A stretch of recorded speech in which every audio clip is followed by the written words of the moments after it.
Welcome to Sculpture Vulture. I'm Lucy Branch, a sculptural conservator and author, bringing you a series of interviews with some amazing sculptors who inspire me, and I hope will do the same for you. You can see the photographs accompanying the interview, the episode show notes, and get a free novel from sculpturevulture.co.uk. Hello, Sculpture Vultures, and thank you for joining me. Despite my decision not to start the new season until September, I couldn't help myself dropping into your feed again with some extra episodes to try and spread the word about the Emily Williamson statue campaign, but also because those involved with it have some brilliant stories and advice to share with you all. Today, I'm interviewing Andrew Simcock, who's one of those that is a driving force behind this Emily Williamson statue campaign. He's also a Labour councillor for Didsbury East, and he made the incredible Emmeline Pankhurst statue in Manchester happen. If you want to know more about that statue, do listen in to Hazel Reeves, the sculptor of our Emmeline, who was the first ever interview on the Sculpture Vulture podcast. Andrew and I came across each other when he asked me to do some preventive conservation work on Emmeline, and I was intrigued by what he had to say about the journey of how he'd made the project happen. And Andrew has a lot to say of value to sculptors who harbour ambitions to have their work immortalised in public places.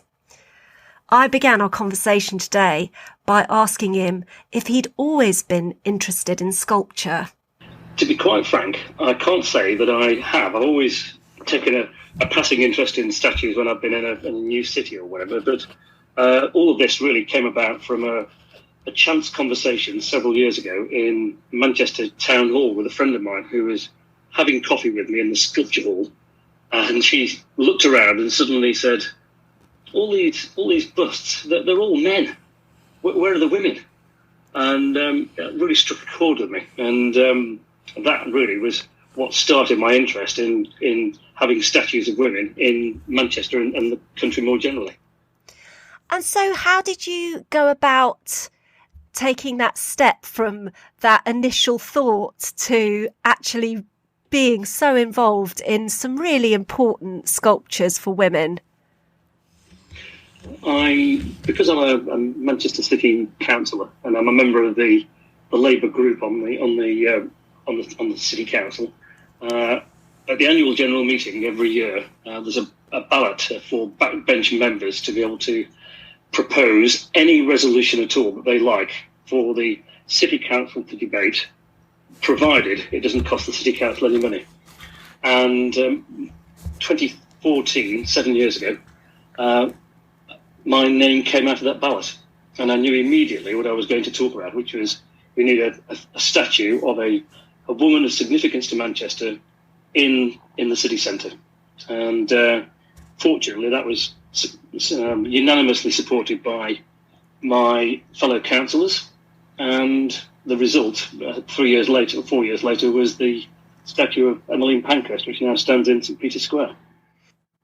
There's many people I come across who say, oh, we should have a statue of this person or that person.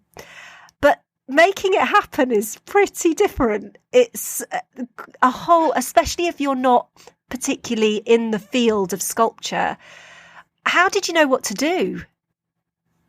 To be quite frank, I didn't know what to do. But I started, well, first of all, I thought, right, well, let's get some basic facts here. So I went round the centre of Manchester looking at all the statues and quickly established that there were 17 statues of public figures, 16 men, only one woman, Queen Victoria.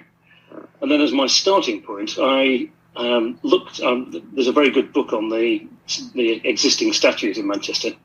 I got hold of the book and did some research on how much the statue, for example, of William Gladstone, which stands in Albert Square, how much that would have cost when it was unveiled in 1903. And I came up with a rough ballpark figure from 1903 figures to today. And then that gave me an idea of roughly how much a statue might cost. And then I started to essentially research the women. Originally, there were 20 women on the long list for consideration for the statue. It wasn't automatically going to be Emmeline Pankhurst. And once I started researching it, and it was in the news that I was doing this project. There was an article that the Guardian asked me to write. I then started to get contact from sculptors to say, "Hey, we've heard about your project. We'd love to be involved in this." And at the same time, I was thinking about statues that I'd seen, that I thought, well, it'd be great to have the sculptor of that statue on this project. So a good example for this was I'm a Preston North End football club supporter for my sins, and outside Deepdale, the home of the club, there's a statue of the most famous player, Tom Finney, and fantastic statue of him sliding through water from a famous photograph at Stamford Bridge, Chelsea. So I contacted the sculptor. He was delighted to take part in the project, and other people such as Martin Jennings and Hazel Reeves and others were also very, very keen to be involved. Yeah. So you got the sculptors behind you. You found a little army of people to enthuse and to throw their energy into it. I think that's correct, and I think the fact that it had the full weight of the city council behind it, even though they weren't going to fund it, that gave me a tremendous start as well. And the other, it seems incredible now, but 5 years ago, I was then thinking, how do we structure this project? I'd already cycled from Land's End to John O'Groats raising money for the campaign, but it needed that critical step of being able to fund a public design competition. And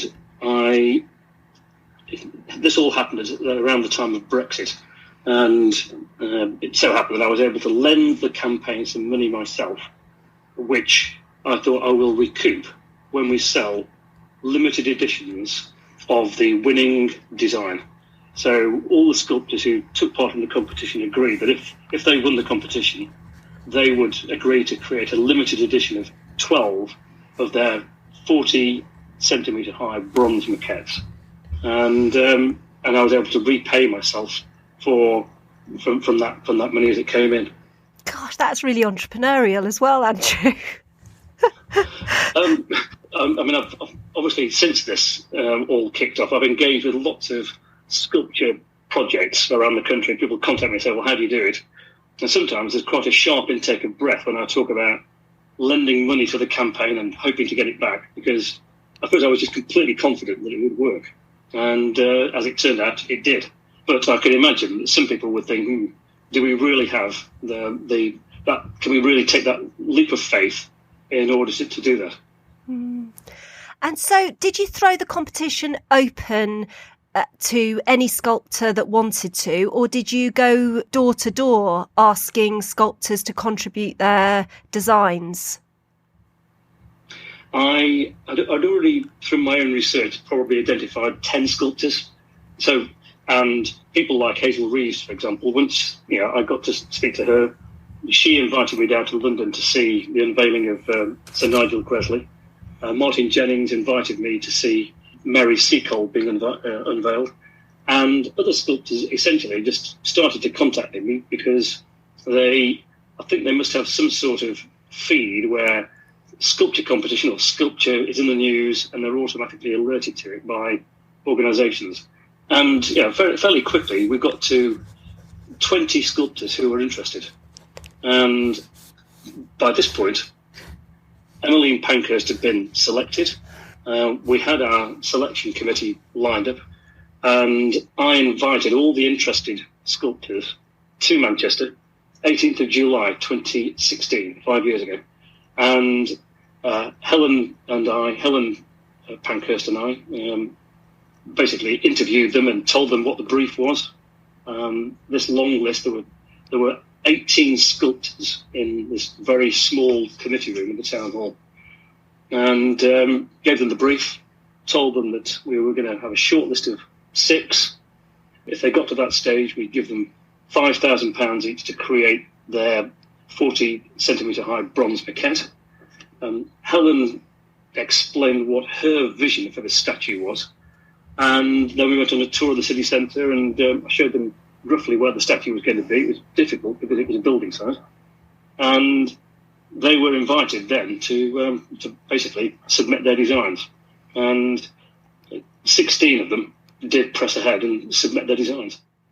The Guardian, the Manchester Evening News, and there was, when I was doing the Land's End to John O'Groats trip, there was quite a lot of social media around that as well.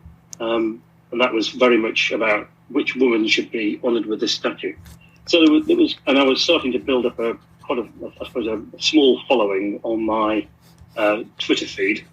And I think the answer really for any sculptor is to keep your ear to the ground and be aware of what's going on and statues being proposed, because there are competitions going on seemingly all the time, and people are thinking about who should be honoured with a statue, and particularly, to my mind, at the moment, statues of women are very much in vogue.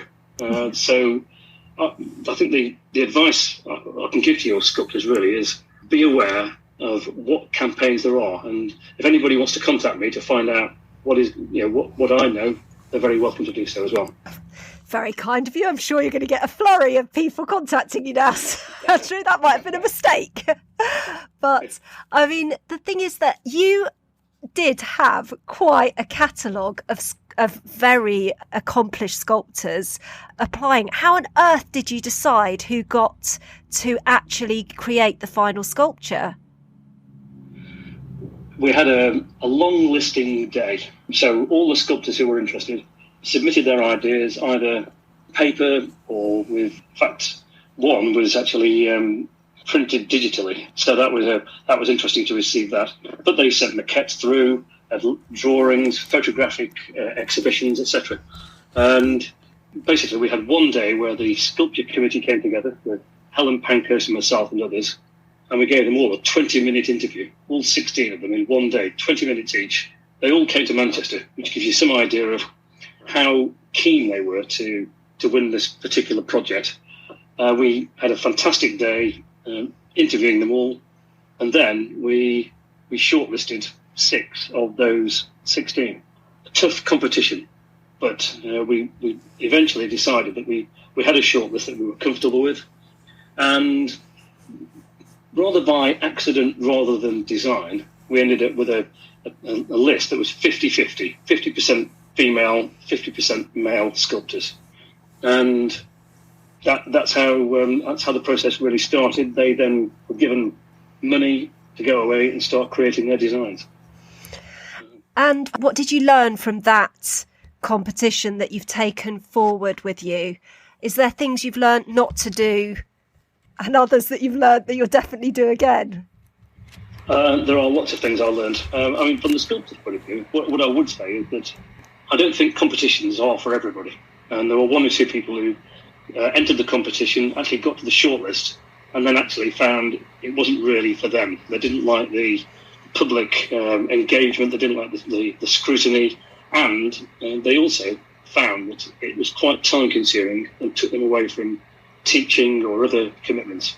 So it's not for everybody. That's interesting. If you are going to do it, well, what I would say is this: if you're going to do it, you need to throw yourself into the process and really be enthusiastically out there, engaging with the public, because, well, to be frank, the rewards for a sculptor are pretty good. You've got all the work ongoing from creating the limited edition of the maquettes, which happened.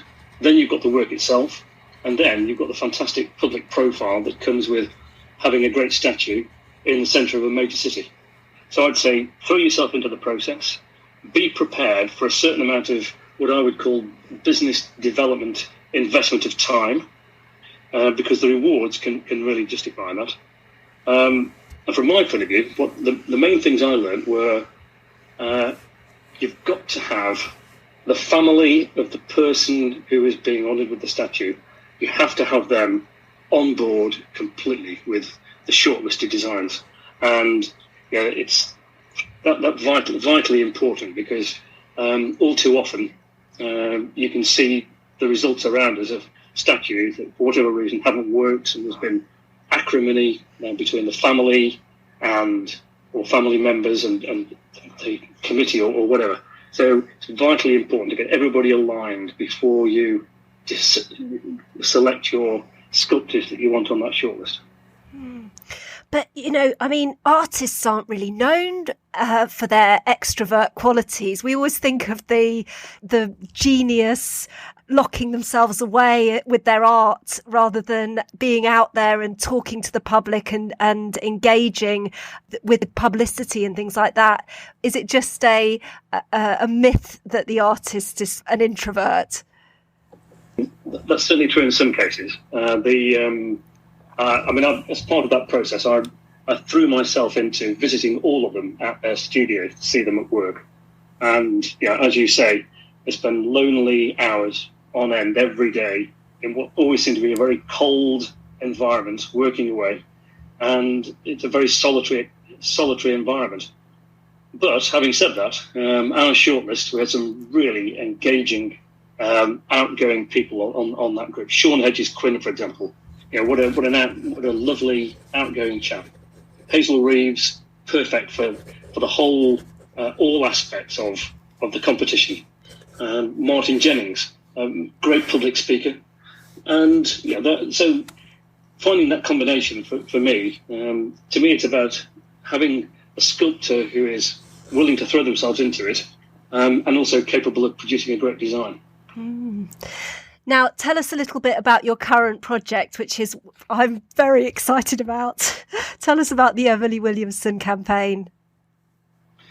Okay, so Emily Williamson, for those who don't know, I'll give you a very brief history. She founded what was the Society for the Protection of Birds in 1889 because she was appalled at what was termed murderous millinery, the wholesale slaughter of millions of birds for simply to be used for decorating women's hats, the feathers and bird parts on hats.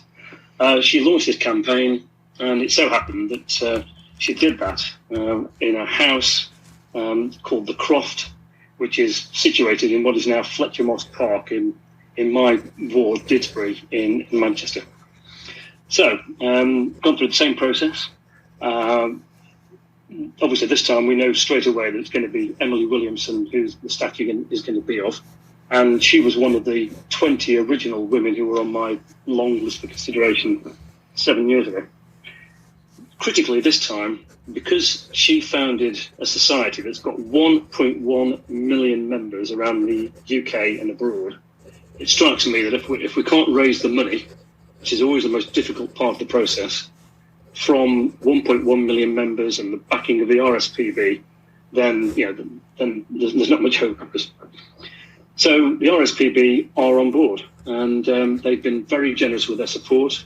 And with that, we've been able to get to the point where we again have a shortlisting competition. We've got 4 shortlisted sculptors. They've all been paid for their 40 centimetre high bronze maquettes.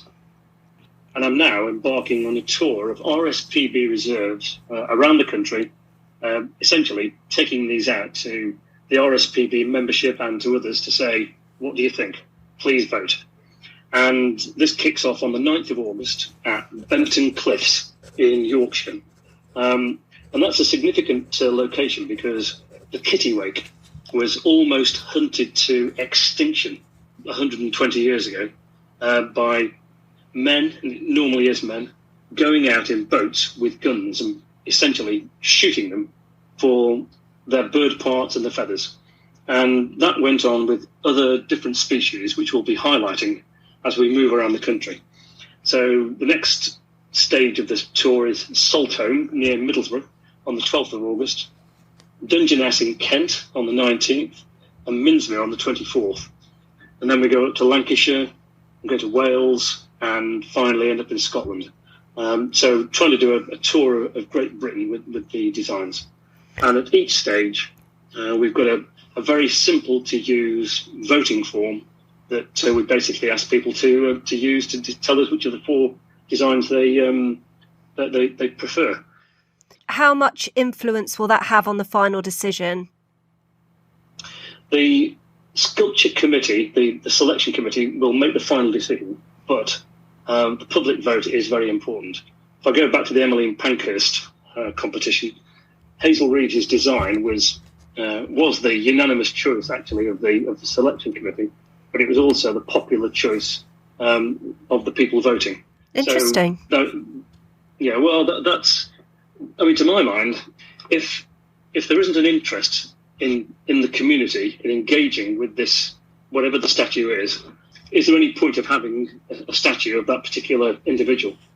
And I was thinking about that Princess Diana statue that was unveiled a few weeks ago. Yes. And I don't think I'm alone in thinking that when it was unveiled, I thought, to me, that does not look much like the Princess Diana that I remember. Obviously, one of the most photographed women in the world. And if that had been a competition where the public were given 4 or 5 or whatever shortlisted designs to say, which of these do you think most resemble Diana and which one best sums her up, they would have had millions of people voting in that competition. And when it was unveiled, it would have had public support straight away. Whereas it seems to me that all the focus at the unveiling was about how Princes William and Harry were going to be getting on. The statue itself got minimal attention, but the attention it did get doesn't really look much like her. It was a rookie error. Yeah, well, personally, I think it was. I mean, they had a fantastic opportunity to really engage the public. When if you cast your mind back to 1997, when she sadly died, the interest in her was absolutely enormous worldwide. They would have had millions of people voting in any competition for a statue of her. And I feel like they sort of got it wrong as well with the Diana Fountain. Do you remember that project that happened in Hyde Park? And that didn't go down very well either. So they haven't really managed to quite crack what, as you say, is kind of really an obvious success waiting to happen. Really, people desperately want it to succeed. Well, I was going to say that if you, when it comes to creating a physical likeness of Princess Diana or whoever, Emily Williamson, you interviewed Billy Bond recently. Yes. And Billy on her website was able to illustrate that she could create a perfect replica of the only known photograph of Emily Williamson. And she created some stunning busts of Emily to illustrate that she really could get that likeness. And that was a fundamental part of our brief for the sculptors. There's no point applying unless you can create a really good likeness of this only known photograph of Emily Williamson. And all 4 of them that have been shortlisted have achieved that. And what people will see if they come to these reserves or go online, the website address, by the way, is www.emilywilliamsonstatue.com. emilywilliamsonstatue.com. If that website, it'll immediately ask them to vote, and they will be able to see for themselves the photograph and the likenesses that these sculptors have created. And they are, personally, in my opinion, all 4 of them have created a really good likeness. Yeah, they're very, very good. I encourage everyone to donate as well. Don't just look at the sculptures, also donate. We want to see this happen. But what I really love about your approach to creating sculptures is this engagement that you get with the public. And it's not just because it's a Britain's Got Talent version of monument creation.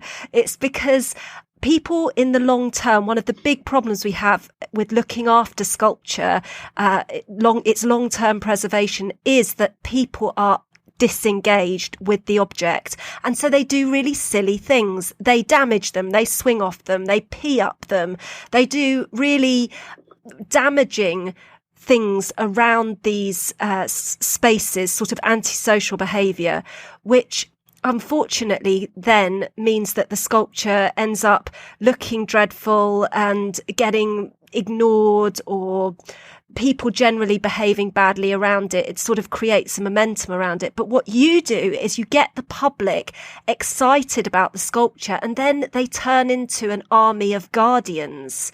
And it was something that I recently published a non-fiction book about protecting sculpture.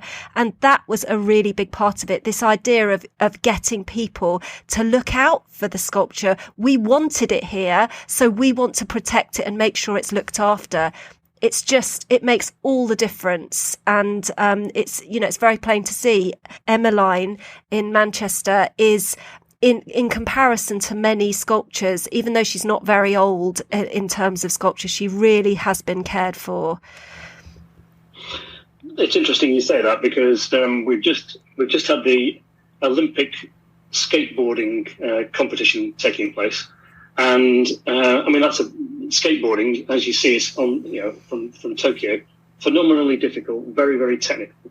But what worries me is that young men, and it is mainly young men, are going to be out in the centre of Manchester in St Peter's Square, putting those skills to the fore on the wall, meeting circuit, and they're already doing it. They are attacking that statue. To me, the statue is not just Emmeline standing on a chair. It's the meeting circle that's around it. It's already getting badly chipped by skateboarders who think it's a target, not something to be looked after. And the point you made about people really caring for it, it's been recently voted the most popular statue in Manchester. And I get regular phone calls from the security guard at the building next to it to say, they're at it again. They're out there. I've called the police, and the police, sometimes turn up, sometimes don't. But people are really looking out for the statue. Yeah, and it's so rare. We've got one in our local park. I'm talking about later in the season is Oliver Tambo, a great local hero of ours in North London, and the problem is nobody is looking out for him. So even though he's such an important figure, there's just a lack of engagement. And so the vandalism and the damage just goes, I feel sorry for the custodians because it's a constant headache. And actually that's another fundamental part of the fundraising for me as well, is so the Emmeline Pankhurst project, a big part of that was to make sure we had enough money to be able to give that to the City Council, to transfer the sculpture to the City Council and say, here is a fund of money that will make sure it can be maintained for the next 50 years. And that's what's happened. And you, Lucy, know all about that. Well, that's how we met, isn't it, Andrew? That's right, yeah. It was that December 2019, more or less the first anniversary of the statue being unveiled. You were there in the cold. And actually, the process of you cleaning the statue in itself was a piece of street theatre.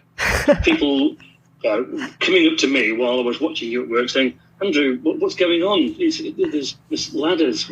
Yeah, we had some great photos, actually.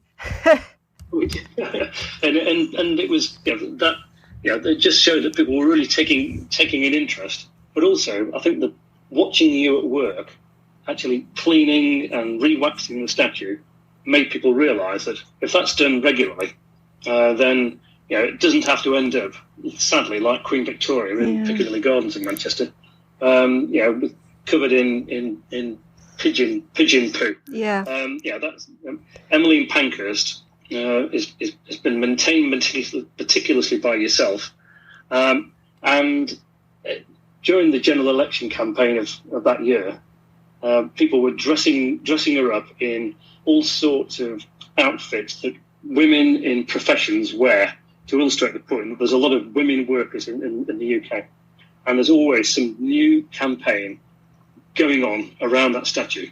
People use it as a starting point. It's now a regular destination on walking tours around the city centre, and I just hope that we can deter people from damaging the meeting circle. So going back to Emily Williamson, did you go door to door again at the beginning of the competition? Did you go and find your sculptors, or did they come to you this time? Well, I was obviously this time I was much better prepared. So I had my list of sculptors that I contacted for the Emmeline project. Yeah. contacted the ones that I thought would be most interested, and a number of them did put themselves forward. But interestingly, quite a number of them, having taken part in that public competition before, one or two of them contacted me to say, Andrew, how likely is it that a man is going to be winning this competition? Oh, interesting. You've got you're creating a statue of an early feminist, an eco warrior, a feminist who set up an all-women organisation in the first instance.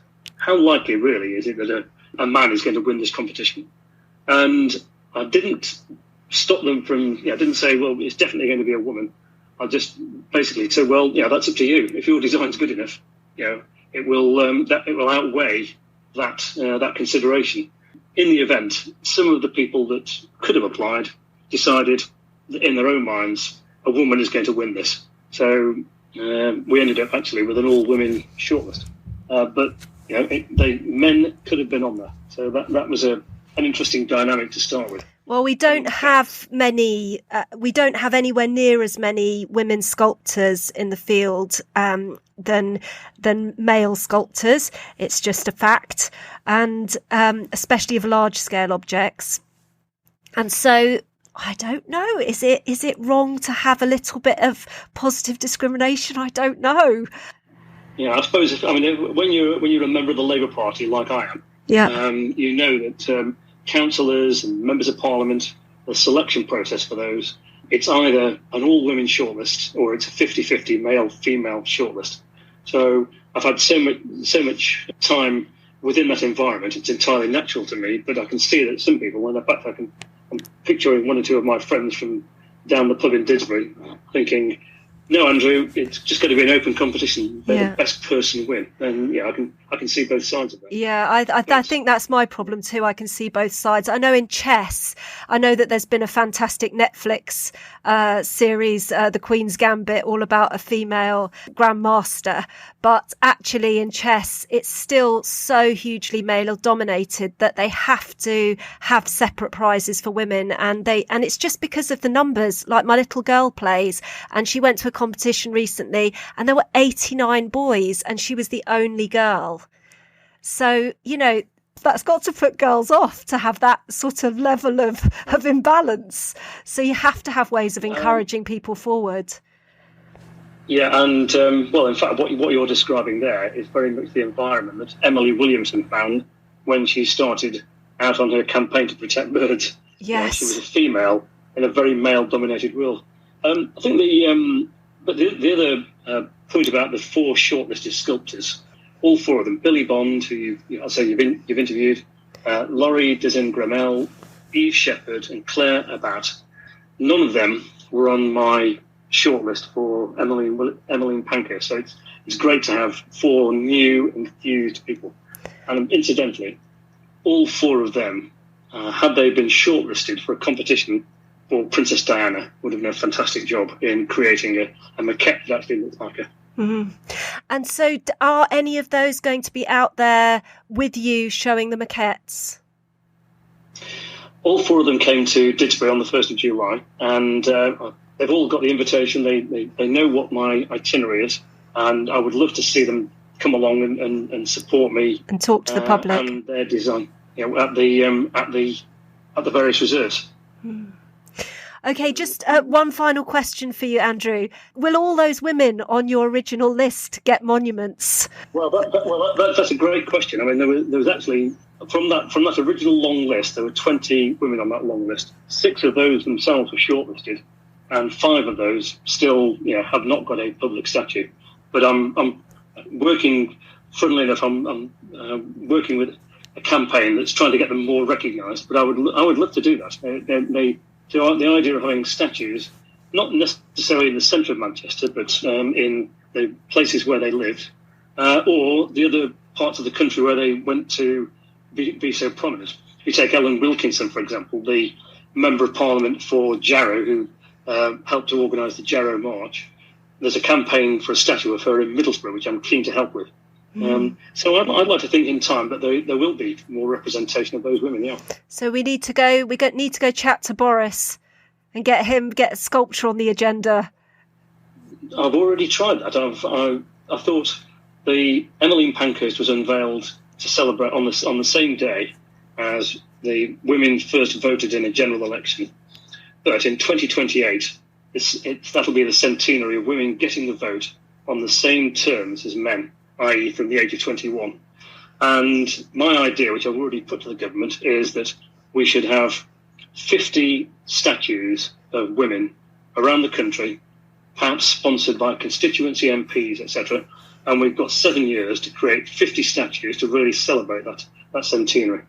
So I've put that idea to the government, and I've basically been contacting constituency MPs to say, did you know that X was born in your constituency? Why don't we have a statue of her? Oh, it sounds like you're going to be very busy, Andrew. You're not going to get any time to yourself. Well, it's a very interesting area, and I'm really, to be thrown into a different project like this, later in life, if you like, is really intriguing. Yeah. Oh, Andrew, thank you ever so much for talking to us today. I really appreciate that. Well, it's been a pleasure, Lucy, to talk to you again after our first meeting, and I know it's not going to be too long, hopefully, before you're back in Manchester on your second cleaning of Emily. Yes, I think that's due to be happening quite soon. Andrew, tell people where they can find out more about you, and if they want to. I know you gave us the website of the Emmeline Williamson campaign, but if they wanted to contact you about a project of this ilk.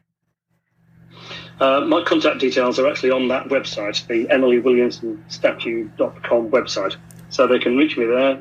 Actually, rather rashly, I put my mobile phone number on there. So there's also an email address as well. If anybody wants to contact me to talk about any aspect of what we've been chatting about today, please get in touch. Lovely. Andrew is a man with a big vision, but doesn't he just have the common touch too? He really is a kind of roll up your sleeves and get on with it type. And I love that he was so honest to admit that when he began the process of bringing Emmeline Pankhurst's statue into the world, he didn't really know how to do it. And isn't that the reality of life very often? You just have to start somewhere. And mostly we don't know if it's the right place to start, but armed with what you learn, there'll be time to hone that process later on. He just trusted what he knew with absolute certainty that there was an imbalance of women represented in public sculpture, and he felt it was a wrong that he needed to right. And being so certain that the project would fly meant that he was even prepared to dig in and put his own hand in his pocket and pull up the money to back it. Now, I mean, that is such a rare thing. He's also a really democratic to the core. It's not about him and what he likes or he doesn't like. For the Emily Williamson campaign, they've already got over 1,000 votes to inform them of the public's feeling about the design.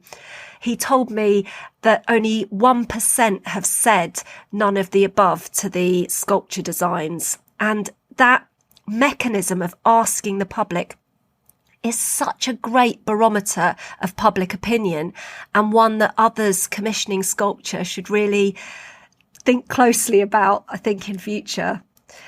People like Andrew make things happen. They are as valuable to sculptors as the clay that they work, because they can give your art a platform, and folks like him in these roles are putting themselves into places where you can go and meet them. I mean, Andrew isn't imprisoning himself behind a desk somewhere and saying, I am met by appointment only. He's taking maquettes on the road. He'll be in Yorkshire, Middlesbrough, Bedfordshire, Kent in the next month alone, talking to people. And why shouldn't you be one of those people he talks to? Don't think of people like Andrew as gatekeepers. Think of them as gate openers. And if you have ambitions to get your work into the public realm, go find yourself a gate opener. Coming up next in the bonus episode for August is Eve Shepherd, who I was planning on interviewing in season 2 anyway, but who just happens to be shortlisted for the Emily Williamson statue campaign, which is incredibly convenient. Her work has been compared with Rodin's, which in my mind is the greatest accolade any sculptor could get. Eve's work portrays an exquisite sensitivity and honesty. She's a member of the Royal Society of Sculptors and the Society of Portrait Sculptors. And she's already done some wonderful public commissions, including works for the National Maritime Museum and a portrait of Professor Stephen Hawkins for Cambridge University. Eve is a rising star and you won't want to miss her pearls of wisdom. If you're looking for a new book, please consider one of my novels about the dark side of the art world, where sculpture is always at the heart of the story. You can get them on the show website, on the usual online retailers, or even better, keep your local library alive, ask for them in there. Thank you for joining me today. Sculpture Vulture has been brought to you by Antique Bronze.